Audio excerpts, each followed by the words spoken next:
Hi, I'm Jules from Fast Car Entertainment, and today we're up at the Newark Showground to take a look at a very special car. It's been 8 years in the making, and it's a Skyline R32 that's actually appearing in the next Fast and Furious film. So let's go and check it out.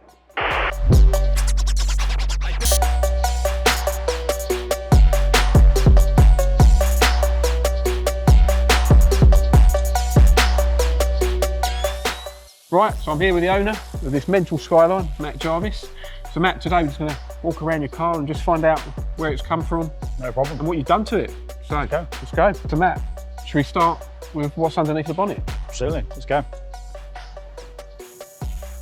So that's not an RB26, which you would normally find Indeed, yeah. No, in a Skyline. Not an RB26 at all. Back in the day when we first got this 8 years ago, it was an RB20 NA. So now we're running an RB25 DET from the R33 Skyline. It's not standard anymore. No. So what have you done to the car? What are the main sort of modifications? Jake at 365 Performance made sure we've got a Pulsar turbo. Yeah. New Performance catch can, front facing plenum. We've also got the R35 core packs under there, the uprated fuel rail and 5-cross filter. We've got some Mishimoto products under there as well. We've got the radiator and the intercooler. Oh yeah. What sort of horsepower is she running at the minute? Currently 400 horsepower, 0.7 bar of boost, so she's turned right down at the minute. Yeah, so you just talked about the car and the power, so what ECU's in there? So running Link ECU for this, which enabled it obviously to be mapped to where it is at the minute.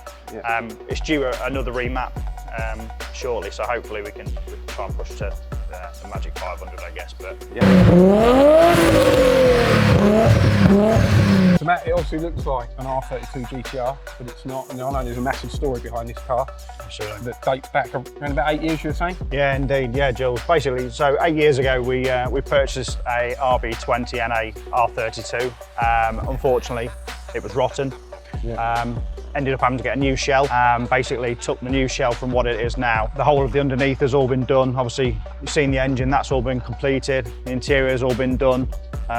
Some nice new wheels, uprated brakes. The wheels, Matt, they're pretty special and they look pretty damn wide to me. They could fitment. 6AD forged wheels, gold front face, double stepped. Polished lip. They are 19 by 12 ET minus 33 on the rear and then 19 by 11 ET 0 on the front. Pretty sure we're running about 305 rubber on the rear with a slight stretch on it. Good sized dish. They are Nankangs, yes. So who come up with the design of those then, if you say they're one off? When I got in contact with 6AD, they have a design process. Yeah. So they were chucking different designs backwards and forwards. I really like the look of the BBS wheels just from previous years of doing some cars. They've got some hints of BBS in them.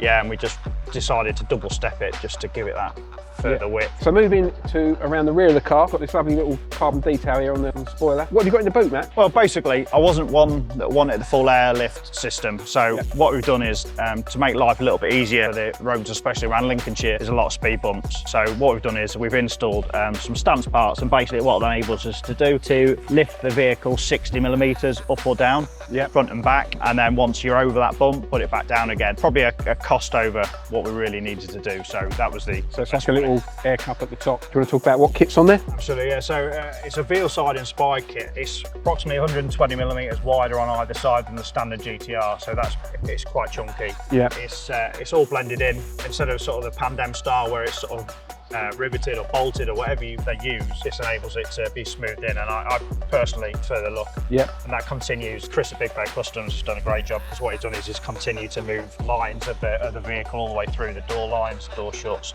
and also around the bottom. So that's smoothed in instead of it just being standard.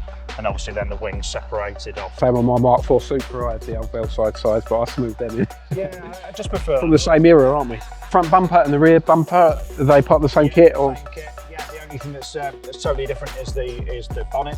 And that is one of the original parts of the car, isn't it? Other than that and the glass, they're pretty, and the dash, the rest of it is pretty much all new. Right. So yeah, that was actually the bonnet that came on the standard car when we first got it. So Matt, we've talked about the arches and the bodywork, but one of the most striking parts of the car is the paint. And a lot of people think it's the old midnight purple. Yep. But it's not, is it? It's a Twilight Purple from the BMW Rolls-Royce group. Yep. And you went for that over midnight because? Two things really. One was cost. Yeah. It's really expensive. And secondly, we looked at all different shades of purple, from Cadbury's purple all the way through to midnight purple, and this was our choice. And finish looks spot on as well. Yeah, I can't thank Big Bear Customs and High Caliber Detailing enough really. They've done an absolutely fantastic job. So Matt, now we're inside the car and you've got a few details in here. The seats look like they've had a bit of a revamp.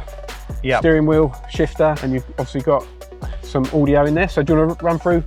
Yeah, absolutely. So basically the rear seats and door cars and everything, they're all the original seats. They've just been retrimmed in purple Alcantara, and some black leather. The front seats were purchased from Corbeau a good few years ago. It's standard black, and again we've continued the theme throughout the seats. Yeah. The leopard steering wheel from Vertex, NRG snap-off Boss, Pioneer unit with some basic coaxial speakers, nothing too fancy. I'd rather hear the noise of the exhaust than the music. All the seat belts have been redone in the purple. Airbag team have done those for us. So it's all sort of comes together. And then obviously you've got to have a bit of Nismo.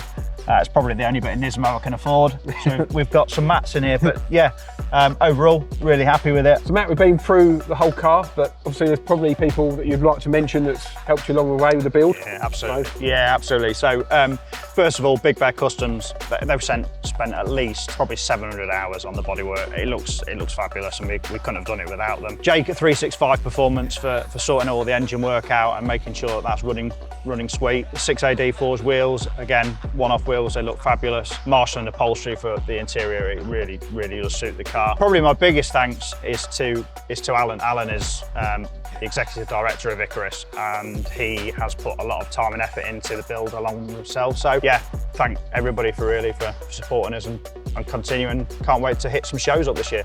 So Matt, thanks very much for showing me yours and Alan's gorgeous Skyline. You're welcome. And if you like this video, please remember to like, subscribe, and hit that notification bell.